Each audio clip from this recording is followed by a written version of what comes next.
지난 이야기. 제2차 세계대전 당시 연합군에 비해 열세했던 독일군의 전력. 독일군은 비대칭 전력 실현을 위한 공격형 잠수함 개발에 착수한다. 마침내 독일군은 공격형 잠수함 유보트 개발에 성공하는데, 여기에 카를 드니츠가 고안한 집단 전술이 더해져 제2차 세계대전 유보트 전설이 시작된다. 헤이저의 암살자 유보트 두 번째 이야기. 두 번째 히트를 쳐야 되기 때문에 네. 항구로 단 한 척의 유보트가 들어가서 그 항구를 공격하는 그런 과감한 작전이 시작됩니다. 거기가 바로 이제 스캐퍼플로우라는 항구인데요. 저기가 그러면 영국이에요? 예, 그러니까 여기가 이제 스코틀랜드 북쪽의 오크니 제도에 위치한 영국의 항구입니다. 저게 왜 중요하냐면 독일 해군이 나갈 수 있는 길은 도버협 통과 아까 북쪽으로. 올라간다고 네네. 했잖아요. 그 북쪽의 입구를 경계하는 데예요. 저기. 딱 거기 독일군이 거기. 나가는 그 자리네. 그러니까 북해 관문이고 여기가 네. 또 독일 입장에서는 또 유서가 깊은 곳이에요. 그래요? 감회가 깊은 곳이에요. 왜냐하면 1차 대전 종전이 되면서 모든 독일군 함정이 저기에 집결을 시켜요. 연합군이. 그래서 여기서 집결한 독일군이 자기 배에다가 구멍을 뚫어서 자침시켜버려요. 이런 나름 유서가 깊은 곳이에요. 독일군한테는 약간 치욕의 상징인 네. 곳이에요. 근데 정확히 20년 만에 이제 여기로 다시 이제 유보트 한 척이 들어갑니다. 근데 아까 그 지도에 빨간색으로 이 배가 들어가는 길을 보면 네. 쉽지만은 않아 보여요. 저게 원래 어떻게 들어가나. 그렇죠. 지금 잘 보셨는데 원래 네. 통상적인 그 항로는 지금 아래쪽에 있는 파란색 화살표인데 네. 절로 가면 들킨단 말이에요. 들킬 확률이 크니까 지금 오른쪽에 보시면 저 빨간색 아주 좁은 저기 네. 해협으로 가야 되죠. 저 해협을 이제 영어로는 사운드라고 하는데 네. 이 사운드를 통과를 해야 돼요. 당시 갔던 유보트 함장은 U-47호의 함장 윈터 프린이라는 소령이었는데 이 함장이 출항하면서 장교는 물론 승조원들한테 어디로 향한다고 얘기를 안 해요. 그냥 비밀 작전이니까 그냥 간다. 그러니까 승조원들은 모르고 계속 가는 거예요. 아니 한 팀에게도 예, 예. 그 전혀 얘기를 말을 해주지 안 했었어요. 않고요. 예. 근데 사실은 무섭잖아. 그러니까 우리와 전쟁 중인 본국에 지금 항구로 향해 간다. 왠지 그냥 적진 정중앙으로 들어가는 느낌이 들어요. 그냥 항구가 아니라 영국이 가장 중요한 군사 항구예요. 독일을 막아야 그렇죠. 되는 항구니까. 그러면 지금 이 승원들은 아예 영국으로 가는 거조차 몰랐다는 전혀 거예요? 모르. 잠수함에서 그걸 어떻게 알아요? 잘 모르죠. 그러니까 항법사는 함장이 지시하는 곳대로 가는데 이상한데 그랬겠죠. 일로 가면 안 되는데 그렇죠. 이게 일방통행인데. 근데 가라고 하니까 어쩔 수 없이 간 네. 거고 이게 1939년 10월 8일에 이제 출항을 해서 10월 13일 날 오전에 스캐퍼플로우 근처에 도착을 합니다. 도착을 하나요? 네. 근데 가는 와중에서도 떴다가 저쪽에서 무슨 연기만 나면 또 가라앉고 막 그걸 반복했어요. 그래서 많은 승무원들은 이거 대단히 강도 높은 훈련인가 보다라고 생각을 했었대요. 13일 날 오전에 도착해서 잠수함을 멈추고 바다 밑에 좀 참좌시키죠. 착저라고 하죠. 이게 딱 붙어버리는 거. 붙어버리는 거. 그리고선 그때 이제 부하들한테 얘기를 해요. 여기 우리가 사실 스캐퍼블로우 까부스러 왔다. 애들이 이런 거 있잖아. 이런 거 있잖아. 이 위가 지금 영국인 거죠? 그렇죠. 이렇게 되는 거죠. 처음에는 놀랐는데 퀸터 프린 함장이 차분하게 설명을 하니까 대단히 환호를 했는데 소리 내면 안 되니까 이랬더라고요. 음파 탐지기에 걸릴 수 예, 있으니까. 혹시나. 그러고선 이제 마지막 만찬을 준비합니다. 주방장은 소리 안 나게 신발에다가 헝겊 싸고 뭐 이렇게 돌아다니면서 이제 요리를 해서 다 만찬을 즐기고요. 이제 완전히 어둠이 내렸죠. 이제 7시 반에 우와. 출발하기 시작하는데 첫 번째 해협이 이제 홈 사운드라고 있어요. 이 홈 사운드를 지나고 난 다음에 두 번째가 이제 커크 사운드인데 이 커크 사운드는 참 이게 또 문제가 뭐냐면 커크 사운드 입구에 폐 군함 3척을 가라앉혀 놨어요. 그렇기 때문에 잠수함이 통과하기 힘들어요. 그래서 항공 전차를 딱 해보니까 저기 폐함이 가라앉았기 때문에 이게 불가능하겠다고 했는데 데니츠가 자기 부하들 중에서 가장 유능하고 과감한 애를 뽑았을 때 퀸터 프린이 뽑힌 거예요. 그래서 네. 너라면 할 수 있다. 어떻게 아세요? 저라면 할 수 있을 거냐? 난 네가 할 수 있을 것 같아. 그리고 보낸 거예요. 이거는 팩트 체크해야 돼요. 정확합니까? 너라면 할 수 있을 것 같다. 오랜만에 그 질문 좀 해주세요. 정확하게 팩트 체크하고 넘어가겠습니다. 네. 너라면 할 수 있을 것 같다라는 대사가 있었습니까? 아, 너만 믿을게 이렇게 했죠.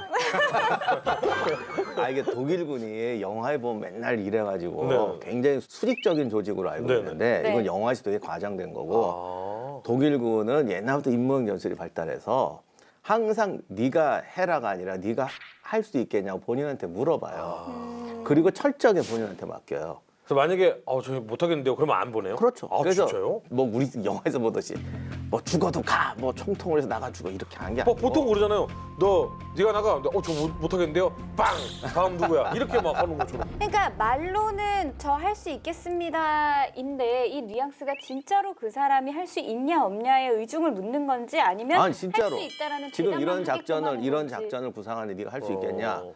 왜냐하면 저 통과하는 법은 절대로 함장해야 되니까. 그래서 프린이 48시간을 달라고 했대요. 어. 그래서 모든 자료를 갖고 48시간 검토한 다음에 할 수 있다. 어... 그랬을 때 덴츠가 작전 계획서 갖고 와봐. 검토 이렇게 한 게 아니고 믿는 거예요. 그냥 네가 아니 왜냐면 해군은 특히 그게 있는데 바다에서 벌어지는 일은 함장이 알아서 다 하는 거예요. 사령관이 있어도 그 배 통솔권은 함장한테 있어. 그래서 그 배만큼은 뭐라고 못해요. 근데 그 군함 두 척이 가라앉아 있는데 어떻게 해요? 세척이 가라앉았는데 네. 일단 거기서 떠올라요. 그러니까 떠올라서 이제 통과하려고 딱 떠올랐는데 전혀 퀸터 프린이 예상하지 못한 광경이 왜, 벌어진다. 왜? 뭐요? 위에서 왜냐- 지켜보고 있는 거 아니에요? 왜냐하면 그날은 금음달이 뜨는 날이라서 달빛이 없어야 돼. 없어야 돼.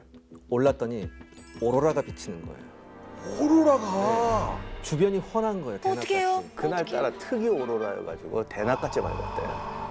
이쁘긴 했겠다. 거기 너무 가고 싶은데. 이뻤겠다. 프린 함장이 고민을 합니다. 이거 돌아가야 되나? 그러니까요. 근데 돌아가기가 힘든 게 뭐냐면 그 13일 날이 사운드, 즉 해협이니까 물살이 세잖아요. 근데 하필 그 13일 밤이 뭐였냐면 만조와 간조 영향으로 그 사운드의 물이 가장 물살이 잔잔할 때였어요. 만약 이 기회를 놓치면 몇 달을 또 기다려야 되는 거예요. 왜냐하면 저기가 물살이 10노트가 넘어가지고 유보트가 자망을 하면 지나갈 수가 없고 떨려 나가요. 자기 속도보다 빠르기 때문에. 근데 저게 정말 대담한 저거를 떠서 간다는 생각 좀 보세요. 지도도 해변에 바짝 붙잖아. 그러니까요. 그냥 안녕 이러고 지나가는 커피 꼴이잖아. 한잔 하면서 쳐다보면은 야 저거 잠수함 아니야? 이게 보이는 지역인 거잖아요. 그렇죠. 영국군이 저거 수로를 막으려고 배를 침몰시켰는데 한번 생각해 보세요. 육지 쪽에서 바다부터 막았을까요? 바다 쪽에서 육지로 막았을까요? 육지에서부터 바다로 아니죠. 바다에서 육지. 바다에서 육지로 막죠. 왜냐하면 여기가 가능성이 더 높으니까. 육지로 바싹 붙어서 오게끔. 가능성은 깊은 데로 올 가능성이 높으니까 깊은 데부터 막는 거죠. 저기 구멍 하나만 남아 있었거든. 네. 근데 원래 그 배가 전날 와 있었어요. 다음 날 곳까지 깔아앉히면 수로가 싹 완전히 막아버리는. 폐쇄되는 거야. 그래서 바깥쪽부터 막고 있었거든요. 영국도 계산은 했구나. 왜냐하면 1차 대전 때 저 작전을 독일군이 했었어요. 날짜도 비슷해요. 기자님 말씀하는 거 금음에다가 해야 되니까 며칠 이게 날씨는 음력이잖아. 그러니까 영국 애들이 어떻게 보면 좀 한심한 게 1차 대전 때도 저 작전을 했다고. 그때 실패했어요. 지들도 알고 막았는데 네. 최소한 이 날이 작전하면 유일한 날이에요. 그럼 2중, 3중 경비를 해야 되는데 내일 배 막으면 돼. 그리고 여기서 어떻게 오겠어? 그게 뭐냐면 그 다음 날이 바로 완전히 그걸 막는 날이었어요. 그 다음 날이. 그러니까 그냥 딱 하룻밤만 더 조심했으면 되는 거잖아요. 그렇죠. 근데 반대로 독일 입장에선 진짜 이 오로라를 보고 잠시 후퇴라고 했다가는 끝나는 이제는 거야. 그냥 끝이 나는 거였던 그래서 거잖아요. 그리고 거기를 침입할 때는 물속으로 올 줄 알았지. 그렇죠. 어디서 저렇게 바짝 붙어서 바다 해변가에 이러고 올 거라고는 생각도 안 한 거야. 그래서 바다에서 안으로 막고 밑에서부터 막았어요. 그 덕분에 수심이 9m밖에 안 됐다고. 그래서 여기를 퀸터 프린이 떠서 가는 예, 거지. 통과하자. 갑니다. 그래서 이 가는 과중에 폐선에 부딪히기도 하고 폐선 와이어에 엉키기도 해요. 어머, 또 이거- 길에도 잔뜩 네, 깔아놨고. 그래서 이것도 어떻게 가요. 네. 그래서 통과해 커크 사운드를 통과해서 이제 스카이퍼블로 항구에 들어갑니다. 아니 근데 그 통과할 때는 이 배가 충분히 보였을 거 아니에요. 이 잠수함이. 보이지. 네. 근데 영국의 군대들은 뭐 영국군 초계병도 없었다고 하고요. 설마 여기에라는 예, 생각을 했던 맞아요. 거지. 바로 그겁니다. 설마 여기까지. 그리고 사람이 바다를 하염없이 못 지켜봐요. 왜요? 그게 깜깜한 바다에서 뭐 없는데 이렇게 보고 있으면 또 졸리고 그러면 이게 뿌얘지면서 뭐라 하더라 최면 걸리는 최면 네. 효과처럼 온대. 영국군에게는 와. 단 하룻밤의 빈틈, 그리고 독일군에게는 단 하룻밤밖에 없는 기회. 네. 근데 통과를 했습니다. 한순간의 선택이었죠. 드디어 퀸터 프린의 U-47이 스캐퍼블로 항구에 들어왔습니다. 네. 들어와서 딱 보니까 전방에 일단 커다란 전함을 맞추는 게 이제 목표일 거 아니에요. 딱 보니까 아니나 다를까 두 개의 대형함이 앞에 있는 거예요. 네. 하나는 이제 만재배수량 33,500톤의 로열 서브링급 2번함 로열 오크가 네. 있었고요. 하나는 또 수상기함은 페가서스가 있었어요. 두 개의 대형함이 앞에 있는 겁니다. 네. 거리는 약 한 3,600m 정도 되는데 차분하게 어뢰 4발을 발사하죠. 여기서 적중하나요? 어뢰가 한 발만 명중해요.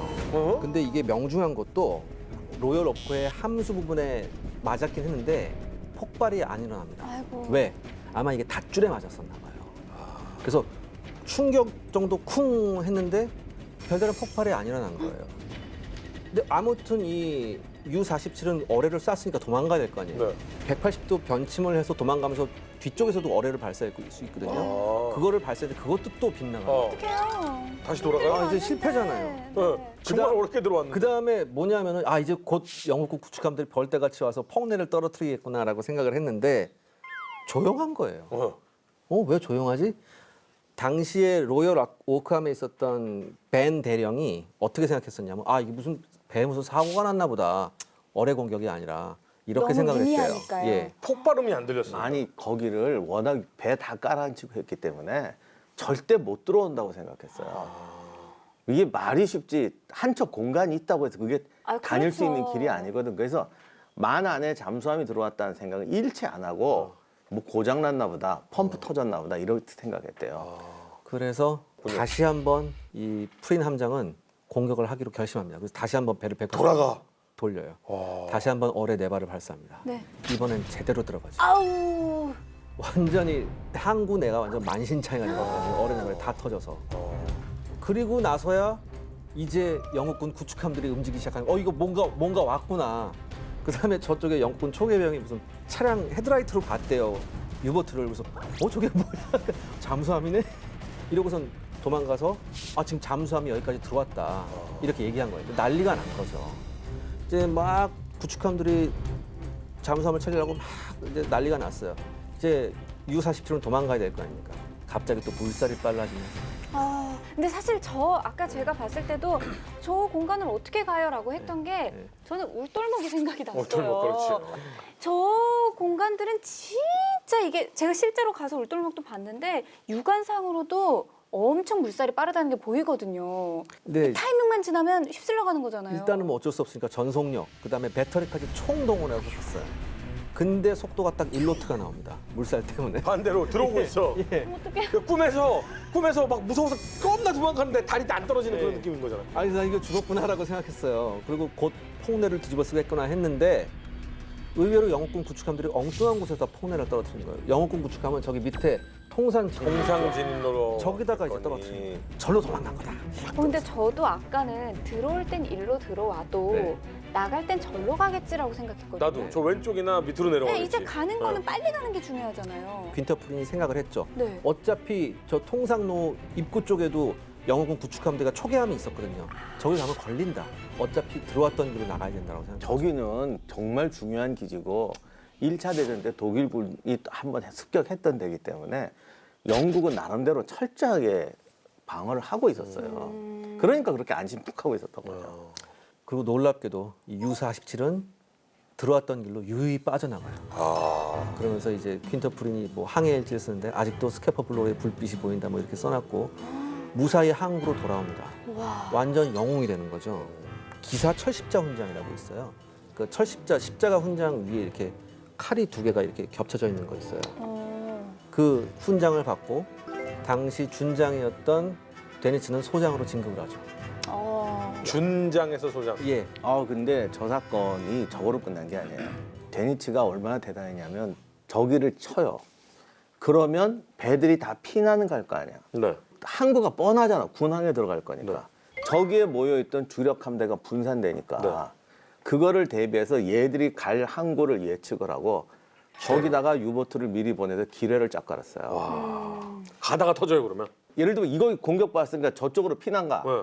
거의 가다가 기뢰. 기뢰에 맞는 거야. 와. 자, 근데 우리가 여기서 한번 생각해봐야 될 게 그렇다면 아무리 이 작전이 성공했더라도 어떻게 보면 대단히 무모한 작전이었지 않습니까? 무모하죠. 도대체 왜 데니츠같이 냉철한 사람이 이러한 무모한 작전까지 했어야 되느냐. 이전에 아직 이때 데니츠는 해군사령관이 아니었고 이 당시 해군사령관이 레더였는데 레더는 이렇게 얘기했대요. 이 독일 해군은 이건 독일군으로부터 소외받은 사생아 이런 얘기까지 할 정도였거든요.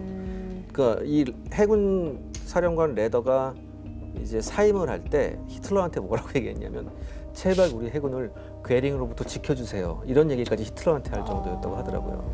그러니까 냉철한 데니츠라면 차라리 한 척의 호송 선단이라도 더 격침시켜야죠.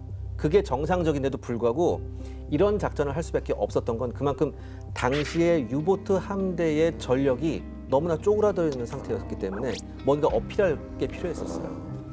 아무튼 이렇게 해서 영국 해군들도 저쪽 편으로 몰아가요. 그렇지. 그러니까 북해 통로를 제압하던 항공모함과 기지가 싹 영국 서쪽 편으로 이동해버리고 그 아래쪽에 있는 항구는 기뢰로 다 막아버려요. 그래서 또 거기 기뢰에 걸려가지고 여러 척 깨지는데 그 중에 하나가 이제 벨파스트호라고 지금 영국에 가시면 템즈강에 네. 그때 들어갈까 말까 하다가 시간이 없어 안 들어갔는데 네. 그게 벨파스트호예요. 아, 네. 그 배 내부를 박물관으로 꾸몄어요. 배 전체를 박물관으로 해군 박물관으로 쓰는데 그 배가 길에 맞아가지고 뭐 침몰은 안 하지만 대형 사고를 부상을 입고 이제 후송되고 이렇게 되니까 뭐 한 방에 영국 해군을 일상은 아니지만 밀어냈잖아요. 네. 봤죠. 이제 우리 여기 마음대로 갈 수 있습니다. 이렇게 하면서 히틀러가 그러면 인정을 좀 하게 됐겠. 이제는 좀 해줘도 될 것 같지 않아요? 엄청난 전공이긴 하는데 이 한계가 있어요. 그러니까 가장 중요한 독일 유보트 함대의 목표는 대서양을 건너오는 보급 선단을 경멸하는 데 있거든요. 그래서 데니츠가 하고 싶었던 건 호송 선단 공격이에요. 네. 네. 그래서 이제 뭐 가능성을 보여주고 가려고 그랬는데 또 히틀러가 유보트를 노르웨이 공격에 보조로 가라. 노르웨이 수상함대에 호위를 해라 이렇게 그러니까 독일군이 노르웨이 침공을 하거든요. 아, 그 노르웨이 침공을 돕는 역할 정도, 그러니까 보조 역할 정도를 해라. 근데 이제 데니츠의 주구장창한 주장은 뭐냐면 잠수함은 호위 이런 데는 쓸 데가 없다. 그러니까 잠수함은 오직 적에게 비수가 돼야지. 네. 암살용. 뭐 호위하고 뭐 속된 말로 왜 우리를 호위병으로 쓰냐 이거예요. 킬러를. 네. 그래서 투덜투덜 하는데 하여간 하렌이 어떻게 해? 갔죠. 그 노르웨이로 가는데 근데 어떻게 보면 전화해보게 되긴 하는데 가서 열심히 공격을 해요. 그런데 갑자기 이상한 일이 생기는 거예요. 왜요? 호위를 하지만 어쨌든 항구 같은데 이제 배들이 있으면 공격을 해야 네. 되고 영국군 이제 지원 부대 같은 거 오면 쏴야 되잖아요. 네. 쏘는 족족 한 대도 안 맞는 거예요. 왜? 일부러 그렇게 그런 건 훈련을 많이 아니죠? 그래서 쏘다가 나중에는 정박해 있는 배에다 쏴요. 네. 근데 사실 어뢰가 맞추기 힘든 게 생각해보세요. 쏘잖아요. 네. 조류 빠르지, 파도 치지, 배는 움직이지. 이걸 즉석에서 계산해서 해야 되거든요. 지금이야 뭐 컴퓨터가 알아서 다 해주지만 그때는 순간적으로 계산을 해야 돼요. 네. 이게 어마어마하게 힘들어요, 진짜. 그래서 쏘니까 사실 맞기가 힘든데 제일 좋은 건 그래도 정박해 있는 거. 아, 이거야 맞춰야 되잖아. 안 움직이는 거니까. 그럼. 거기다 대고 쏴갈겼는데도 하나도 안 맞는 거예요. 그래서 정말 어마어마한 전과를 세우는데 네. 전함에다 4번, 순양함에다 14번, 구축함에 10번, 수송선에 10번을 맞춰요. 근데 안 맞췄다고요? 터져요? 맞춰요. 예. 근데 침몰한 게 수송선 한 척이에요. 왜요? 이게 이제 어뢰에 문제가 있었습니다. 아, 불발탄이에요? 예, 왜냐하면 이제 근데 그러기에도 개수가 너무 많은데요? 그러니까요. 이 독일 해군이 이때 당시에 썼던 어뢰가 이때 당시엔 딱 그러니까 두 종류였어요. 하나는 충격식 어뢰였고 또 하나는 이제 자기 감응식 어뢰였는데 이제 충격식 어뢰가 가장 확실하긴 하죠. 근데 충격식 어뢰는 사실 상선 같은 이런 배에는 격침 효과가 높아요. 하지만 이 군함한테는 격침 효과가 조금 낮습니다. 그 이유를 제가 설명드릴게요. 자, 저게 지금 군함의 모습인데요. 제가 지금 빨간색 화살표로 양쪽에 해놨죠. 볼록하네요. 예, 저게 벌지라고 해서 어뢰를 방어하는 하나의 그 저게 방어 쉴드라고 생각하시면 돼요. 아, 그럼 저긴 두꺼운 철갑이에요? 그러니까 충격식 어뢰가 맞았을 때 손상은 있지만 격침시키기가 힘들어요. 네. 그렇기 때문에 어뢰로 군함을 격침시키는 가장 좋은 방법은 어뢰가 군함 밑으로 들어가서 밑에서 폭발해서 아하. 군함 용고를 완전히 부러뜨리는 거죠. 아, 그러면 이게 예전에 그 여러 가지 실험도 TV에 나왔었는데 이게 팡 쳐서 그 충격으로 아프게 하는 게 아니라 네. 거품을 이렇게 큰 충격을 일으켜서 배가 떠오르면 배의 길이와 무게를 버티지 못해서 그렇죠. 부러진다라고. 이른바 버블 제트 현상 네. 그런 거하고 비슷한 거죠.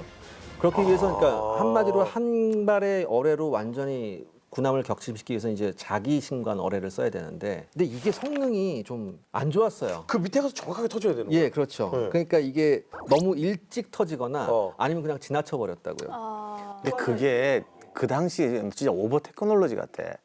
독일의 기술은 앞섰는데 뭐 네. 지구의 자기장하고 네. 배에서 나오는 자기장을 감지를 해가지고 네. 그러니까 이건 지구 자기장, 이건 배 자기 뭐 그래서 중간에 터지는 거라며요. 네. 아, 그래서 자기장을 밑에도 느끼고 위에도 느끼면 네, 터지게. 네. 그렇죠. 근데 또 하나 이거에서 중요한 센서가 뭐냐면 수심 유도예요. 즉 너무 깊으면 또 안 돼요. 네. 그러니까 되도록 얕은 수심에서 터져야지 효과가 높거든요. 근데 또 이 센서도 별로 안 좋았었어요 당시에. 그렇기 때문에 무려 이때 이 자기 신관 어뢰의 공격 실패 비율이 이것뿐만 아니라 전체적으로 따져봤을 때 한 40%가 공격에 실패하더라. 그래서 전혀 신뢰성을 못 느낀다 이런 거죠. 즉 총을 10발 쐈는데 4발이 안 나가는 거예요. 잼이 나서. 그래도 6발은 뭐 나가잖아요. 나갔는데 안 터지는 거죠. 그렇죠. 아, 네 총알에 발은 안 맞았는데 나가고 총알이- 6발은 터졌는데 이상한 데서 터지고. 자, 그러면 노르웨이에서는 사실은 제대로 된 결과를 못 냈는데 전화위복이라는 단어가 들렸던 것 같은데요? 그래서 데니츠의 주장이 또 한 번 먹힌 거죠. 잠수함은 이런 데 쓰는 게 아니다. 아, 거기 가면 그러니까 안 된다. 이거 은근히 데니츠가 예상을 했을 수도 있을 것 같아요. 감독님 여기 15도 앞에 적함이 보입니다. 20도에 땄어. 그러니까요. 그건 아니고요. 절대 아니에요. 왜냐하면 네네. 그 대신 이런 게 있어요. 일단은 위에서 시키는 건 다 해요. 네가 시키는 거 다 했는데 결과가 이거잖니? 아, 내 방법대로 한번 그렇지. 해볼래 이거예요. 이렇게 나가요. 합리적인 어떤 강짜를 부릴 줄 처음부터 아니야 그거 아니야 이렇게 하면은 알았군요. 괜히 그냥 미움만 받죠. 왜냐하면 요 아까 그 스카파 플로우 사건하고 요 사이에 데니츠가 이거 해군 기지 옮기는 걸 예상하고 다 매복을 시켰다고 그랬잖아요. 또 기뢰로 막았어. 그럼 또 어디로 가? 또 갈 데가 있잖아. 네. 네. 그게다 또 노리고 잠수함을 보냈다고요. 그 당시 최고 목표는 전함이었거든요. 네. 그래서 영국군의 자랑하는 최고의 전함이 넬슨하고 후드예요. 네. 넬슨호를 잡아요. 야, 넬슨은 영국 그 해군 역사상 가장 위대한 제독으로 이름만 불리기 때문에 들어도 넬슨이란 이름이 붙은 배라는 건 그럼. 엄청난 위상을 가졌다는 거잖아요. 거기를 쐈는데 그때 그 배에도 처칠이 타고 있었어요. 우와! 근데요? 어뢰가 3발이나 맞았는데 네. 맞았는데? 배에서는 맞은 줄도 몰라. 아, 이것도 어뢰 버블이 다른 데서 물건이에요. 터지니까. 불발이 나가지고 아. 페인트만 벗겨졌대. 나중에 보니까 맞았네. 뭐 그랬다는. 너무 지나가서 터지던가 너무 깊이서 터지. 아니면 충격 어뢰도 분량이 있어가지고 그 북해가 정말 고약한 바다인가 봐. 독일에서 실험할 때 됐대요. 근데 북해로 가니까 안 되는 거야. 자기는 엉뚱한 데가 터지고 충격 어뢰도 쏘았더니 밑으로 지나가고 올려 쏴 그랬더니 또 저게 배 중간에 맞으면 아무 소용 없거든. 네. 저 튀어나온 부분에 맞으면 뭐 안 되는 그래갖고 거죠. 또 맞았는데 페인트만 벗겨주고 그래가지고 처칠은 사실 맞은 줄도 모르고 있다가 내가 죽을 뻔했네. 충격식 어뢰가 가장 효과가 큰 데가 선미의 스크류 부분이 있는 데라고. 그럼 기동을 불러가 뭐 그런 얘기가 있어요. 아무튼 그랬으니 처음에 덫에 완벽하게 걸렸는데 어뢰 때문에 안 된 거였죠. 그래서 일부러 사보타지 하진 않아요. 예. 네. 아무튼 그래서 이제 드디어 유보트가 고대하던 사냥하러 나갑니다. 이제 히틀러가 그래, 네 말이 맞다. 이제 더 이상은 좀 고집부리기 그렇다라고 해서 작전 허가를 내리는군요. 작전 허가를 내리기는 했는데 아직 그 유보트의 생산량이 증가된 건 아니에요.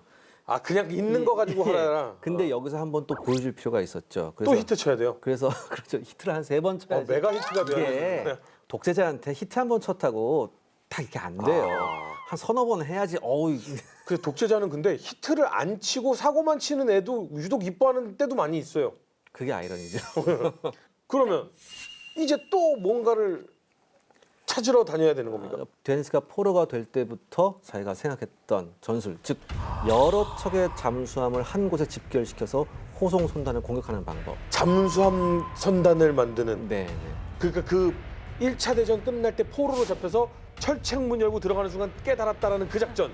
그걸 1위 때 전술, 울프팩이라고 하던데. 아 그게 이리대 전술. 이게 왜 이런 게 나오냐면 1차 대전 때는 처음에 상선도 혼자 다니고 네. 유보트도 혼자 다녔어요. 쉽게 말하면 사자나 늑대가 초원에 사냥하러 나가요. 근데 동물이 사방에 쫙 점점이 깔려 있는 거야. 네. 아무나 먹으면 되잖아. 그렇죠. 근데 지금 우리가 아시지만 사자가 할 때 들소나 모든 초식 동물은 뭉쳐 떼로 다니죠. 네. 그 이유가 뭔지 아세요? 사실은 뭉쳐 다니니까 안 덤비겠지 그게 아니고 뭉쳐 다니면 점점이 깔려 있으면 내가 10m만 뛰어도 동물이 있어요. 네. 근데 뭉쳐 다니면 여긴 싹 비죠. 그렇죠. 그러니까 잡기가 훨씬 많이 이동해야 돼요. 아. 그러니까 가만히 앉아 있어도 안 걸린다고요. 아. 그러니까 갑자기 1차 대전 말기에 배들이 뭉쳐 다니니까 네. 바다에 배가 없는 거야. 아. 뭉쳐 다니니까. 있어야 잡는데. 네, 그러니까 배들이 한 척씩 있는데 네. 오질 않아. 동물이 없어. 네. 그럼 대신 호송 선단이 떼로 다니니까 그렇죠. 거기 하나만 잘 잡으면- 공격하면 꼭 그럴 것 같죠. 네. 모든 호송 선단은요 가다가 팡 터지잖아요. 무조건 꺾어요. 그럼 무조건 못 쫓아가는 거예요. 꺾고 내빼는데 잠수함은 느리기 때문에 쫓아갈 수가 없어요.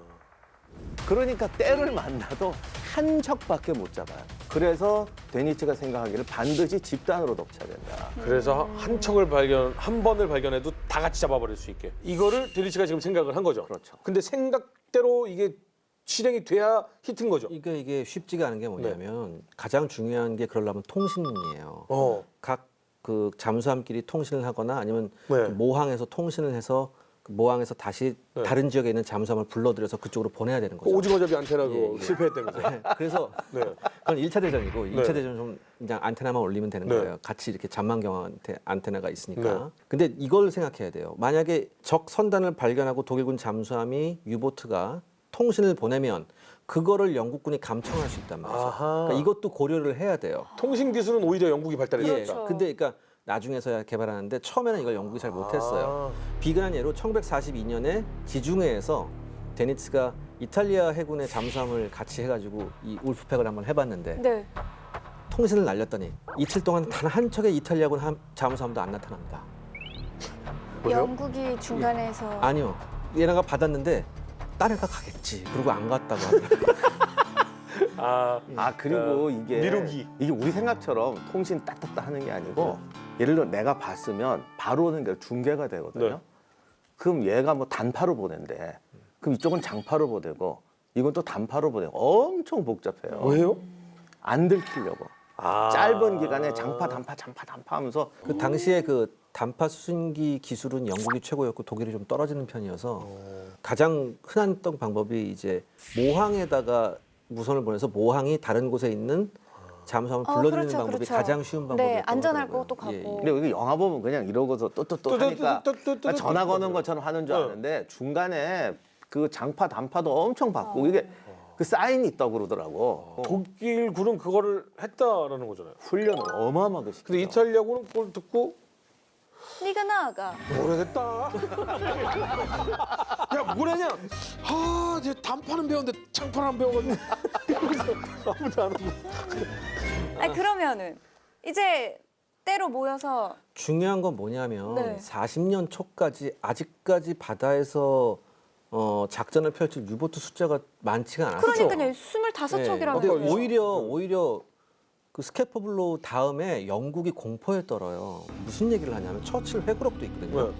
거기에서 왜 도대체 독일이 잠수함을 대량으로 그 시기에 건조하지 않았는지 모르겠다라는 얘기가 있고 또 하나 이제 영국 해군 로스킬 대령에 져서 바다에서의 전쟁이라는 책이 있는데 여기서도 똑같은 말을 해요. 만약에 그때 한 50척만 제대로 야무지게 독일이 잠수함을 투입했으면 우리 영국 끝장났다 그런 얘기가 나오는데 이거를 왜 간파 못했을까? 참. 영국의 결론은 그거예요. 독일이 유보트를 대량 투입했으면 우린 전쟁에 졌다. 초반 기세에서 틀어준 거예요. 왜 안 했지? 고맙긴 하다만 이렇게 얘기를 하죠. 근데 1940년 여름에 드디어 유보트 함대한테 이제 기회가 찾아옵니다. 왜냐하면 프랑스에서 독일군이 이기면서 프랑스 항구들을 전부 다 독일군이 사용할 수 있게 돼요. 가장 유명한 항구가 로리앙 항구였죠. 네. 이렇게 되면은 이제는 영국은 길 하나도 못 막았었는데 길이 뻥 뚫려버렸네요. 네. 그다음에 이 로리앙 항구는 또 중요한 게 뭐냐면 아주 잘 설비되어 있는 도크 시설이 있었어요. 독일이 가지고 있던 도크 시설보다 훨씬 좋았단 말이에요. 여기서 유보트를 충분히 수리하고 정비할 수 있고 또 새로운 유보트를 여기서 진수시킬 수 있었습니다. 그러면서 이때부터 유보트가 본격적으로 작전에 나갈 수 있게 되죠. 또 하나 이제 여기서 데니츠가 말했어요. 아까 교수님께서 말씀하셨듯이 통신이 좀 불안정하니까 가장 좋은 방법은 뭐냐면은 항공기를 띄워서 적 산단을 발견하면 그쪽으로 유보트가 간다. 여기서 또 괴링이 해군을 위해서 항공기를 내줄 수 없다라고 이런지하에 거절을 합니다. 괴링은 괴링 독일은 아니죠. 여기에 데니츠 회고록을 읽어보면 이 항공기를 운영할 수 없는 것에서 두고두고 아쉬워했던 거예요. 근데 항공기를 운영할 수도 소용이 없는 게 원래 바다는 배만 하는 게 아니고 지금 미국 해군 보면 그 안에 육지 전투병, 항공대 다 있잖아요. 이게 그러니까 바다 땅은요 똑같이 하나씩 있어야 되거든요. 근데 그러려면 바다에서 따려면 장거리 그 항공기가 있어야 되는데 독일은 아예 그걸 개발을 안 했어요. 이게 주는 게 문제가 아니라 그걸 왜 내가 해 이래가지고 장거리 항공기 자체가 없었어요. 이게 나중에 어마어마하게 치명적인 결과를 초래하죠. 근데 이거 진짜 한 줌에 불과한 유보트가 마구 스코어를 올리기 시작합니다. 여름부터 이 로리앙 항구를 사용한 다음부터 네. 그러니까 1940년 6월부터 10월까지 총 139만 톤에 이르는 상선을 격침시킵니다. 그리고 이 기간 동안 139만이요? 예, 139만 톤. 그리고 이 기간 동안에 유보트의 손실은 단 한 척이에요. 와, 이 비율이 어마어마하네. 처칠이 잠을 못 잤다고. 그거에 자기는 그때 정말 지는 줄 알았고 영국이 건조하는 상선수보다 하루에 침몰하는 수가 더 많다. 심지어는 일일 격침량이 있어요. 네. 하루도 격침이 안 되는 날이 없어요. 아, 그 항상 집계를 하는군요. 그렇죠. 데니츠는 뭐라고 그랬냐면 하루라도 격침 소식이 안 들어오면 내가 이상했다고 했죠. 일일 일격침. 9월에 히틀러가 전시 선박 납포 규정을 폐기합니다. 그래서 영국 주변 해역을 전면 봉쇄 해역으로 선포를 해요. 심지어 이전까지는 중립국 선박에 대해서는 공격을 안 했는데 중립국 선박까지 모두 납포할 수 있는 권한을 함장들한테 위임합니다. 영국을 완벽하게 말리겠다. 그렇죠. 근데 40년 초까지만 해도, 그러니까 여름까지만 해도 그래도 영국군이 호송선단을 이제 구성할 때 효율적으로 대잠수함 작전을 할 수 있는 그런 개념이 없었어요. 그때 당시 영국이 맨날 막 격침되고 그러니까 있는 배 없는데 탈탈 끌어모아서 이제 호송선단을 꾸리거든요. 그래서 털털털거리는 고물선박도 많아요. 그러니까 이런 애들을 잡다하게 섞어놓다 보니까 전혀 효율적이지 않고 속도도 생각보다 그렇게 빠르지가 않게 돼요. 그 다음에 또 하나 이제 이 선단을 보호하는 이제 호위 함대가 있어야 되는데 이 당시에 영국군이 이 호송 선단을 뭐냐면 짐꾼들이라고 불렀대요. 짐꾼들을 호위하는 일 따위는 해군이 할 일이 아니라고 생각을 했대요. 그래서 당시에 아주 구형 뭐 콜베탐이나 뭐 슬루프함 같이 구형 배를 여기다 호위하는 데 붙여주고 선원들도 전부 다 어떠냐면 영연방, 그러니까 영국이 아니라 영연방 출신, 막 캐나다, 호주 이런 사람들 갖다 붙였다고 하더라고요. 그러니까 진짜로 사실은 영국한테 가장 중요한 것은 영국의 젖줄이 마르지 않게 하는 건데 오히려 해군은 그것을 등한시했었군요. 그러니까 심지어 한 40여 척으로 구성된 호위 선단에 호위하면 달랑 5척 이런 경우가 많아요. 5척을 처음엔 한 척, 두 척밖에 없었어요. 이 중요한 호송 선박들을 호위하는 게 한두 척밖에 안 했다고요? 모든 전쟁에서 누군가가 대승을 거둘 때는 이 사람이 똑똑하고 천재인 것도 있지만 항상 상대방의 바보짓이 필요해요. 그러니까 이쪽에도 데니츠급의 사람이 있다면 이렇게 쉽게 못 이기죠. 그러겠죠. 근데 데니츠도 그렇게 썼더라고. 순양함 한 척으로 보호하는 졸렬한 정책 때문에 우리가 가서 신나게 이겼다. 그러니까 이렇게 하다가 가장 극적인 사건이 1940년 10월에 벌어집니다. 이제 로버트 이 셔우드 중령이 지휘하는 그 호송 선단이 이제 캐나다를 출발해서 이제 영국으로 가고 있었어요. 한 12일 동안은 그래도 좀 별 탈 없이 네. 네. 왔는데 이 셔우드 선장도 참 나름 해군에서 잔뼈가 굵은 사람이에요. 영국 해군에서 나가서 나치를 잡는다 뭐 이런 생각으로 갔는데 그게 아니라 호송 선단을 네. 호위하러 가고 하니까 자존심이 상했군요. 그러면서 아, 이랬대요. 이 사람도 영국 어. 해군이 다른 영국 해군들처럼 그렇죠. 감히 이런 일을 나한테 시켜라는 그렇죠. 마음을 가졌는데. 그래서 해군 네. 수뇌부가 와서 얘기했대요. 지금 우리가 고사 직전인데 당신이 이 호송 선단을 무사히만 데리고 들어오면 당신 정말 영웅이다. 당신만 믿는다. 할 수 있겠냐라고 이렇게 계속 물어봐요. 그러니까 이 사람이 또 영국 해군의 특유의 자존심 같은 거 있잖아요. 내가 지금 해군 생활한 게 언젠데 걱정하지 말아라. 내가 단 한 척의 손실도 없이 다 데리고 오겠다. 이렇게 자신감 내비치는 경우에 사실은 좋은 경험을 이야 지금 전쟁사에서 약간 예. 과장하면 이거죠. 해군에 몸담은 지 20년 이런 거죠. 그 사람이 정확하게 떠올랐어요. 예. 그래서 그 이제 말로써 결말이 벌써 그려지네요. 잠깐 왜 그래요 사람? 그 말만 안 했었어도 또 뭐 다를 수 있겠지. 뭐 이건 다른 이야기겠지. 이제 오래되면 했는데. 기자님이 그러겠지. 초전사 몸담은 지 20년. 20년. 이 사람이 그래도 나름 작전을 세운 게 뭐냐면은 호송 선단을 거대한 정사각형으로 이제 구성을 해서 왔어요. 네. 그러니까 가로 4해리, 세로 2해리. 오. 1해리가 길이가 오. 1.8km래요. 그럼 대단히 큰 거죠. 엄청난 규모네요. 직사각형을 구성한 다음에 나머지 호위함들이 이 외곽을 계속 도는 거예요. 아. 그 호위함들이 그래도 빠르니까 네. 이런 방법으로 갔어요. 그래서 12일 동안이나 무사히 항해를 하니까 이 사람이 좀 마음을 놨어요. 영국 다 도착해서 예. 저 보여 저기 스코틀랜드 보이네. 근데 이게 또 민간 상선들이 훈련이 안 돼 안 있으니까 돼 있죠. 절대 하지 말아야 될 실수를 합니다. 뭐냐면 폐유 같은 게 쌓이거나 배에 아니면 배설물 같은 거 모아놓으면 이거 바다에 버려버린다고요. 네. 이러면 안 돼요. 왜냐하면 그 흔적 보고 유보트가 또 쫓아오거든요. 아, 나는 이러면 안 돼요. 자연이 훼손돼요. 이럴 줄 알았더니. 근데 이거를 하지 말라고 신신당부를 했는데도 매일 하는 거예요, 이걸.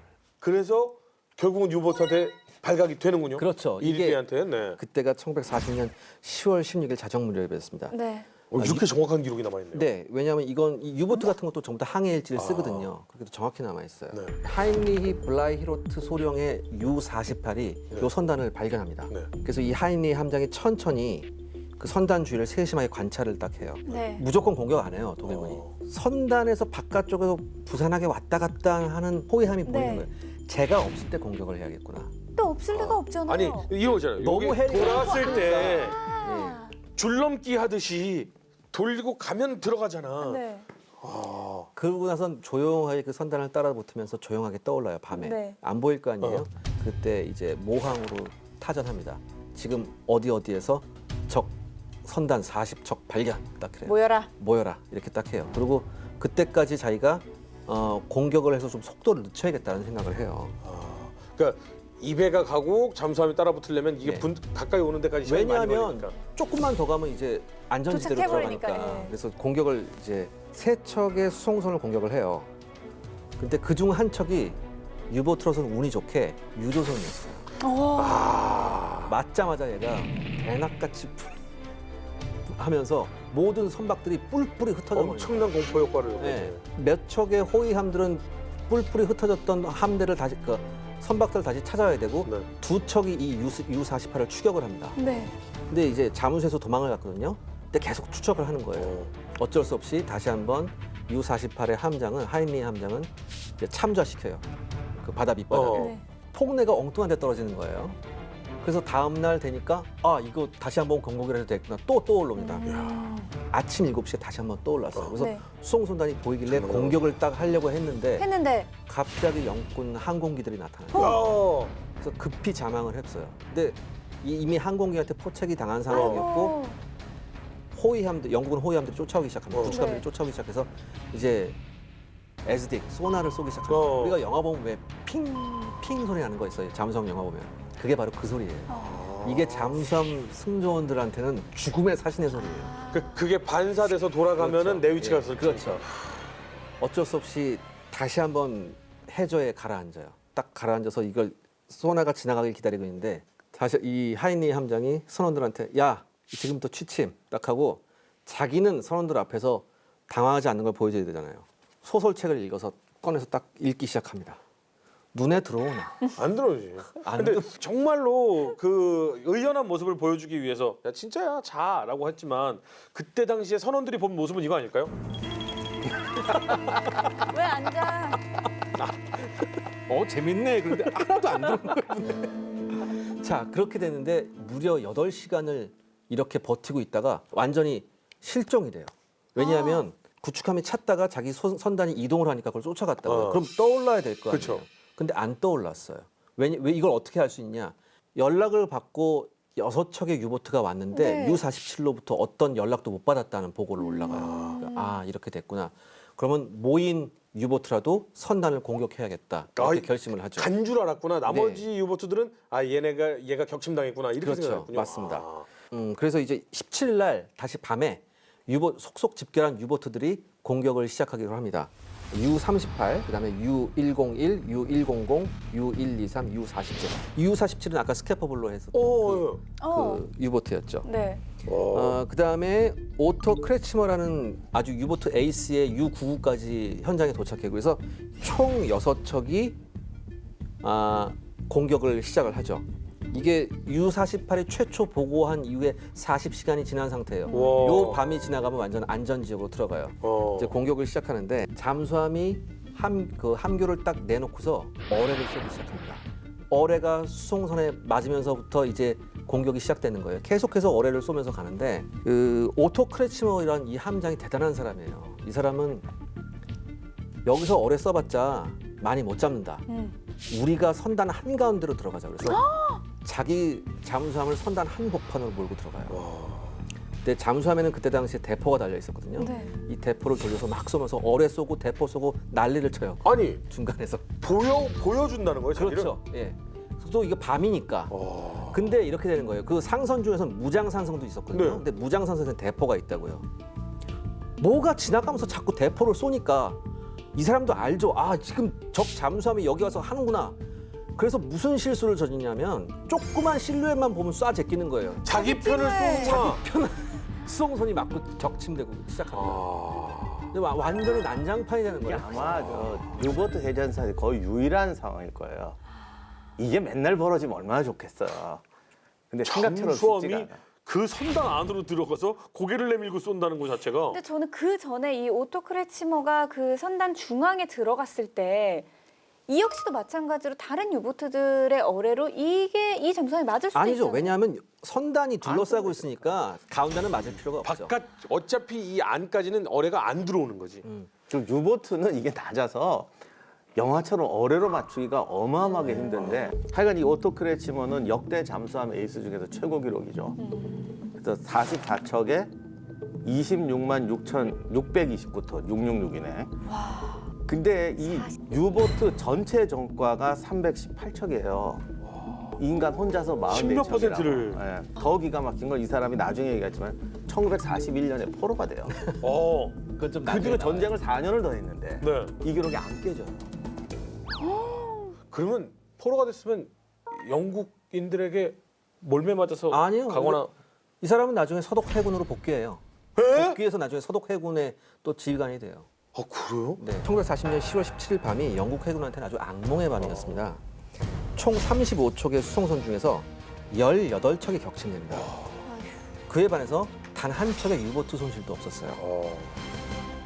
저는 이제 그럼 이쯤 되면 영국도 반격해야 되지 않아요? 아니, 이럴 워낙 큰 시간인가 사건이라서. 싶었거든요. 실종됐던 U-48이 살아 돌아옵니다. 그래요. 걔 또 어떻게 됐어요? 침착하고 있었어요. 그리고 총 7척이 됐어요. 근데 이때 다시 로리앙에 있는 기지로부터 무전이 날라와요. 여기서부터 한 200캐리 서쪽에 좀 더 큰 영국군의 수송 함대가 있다. 또 있어.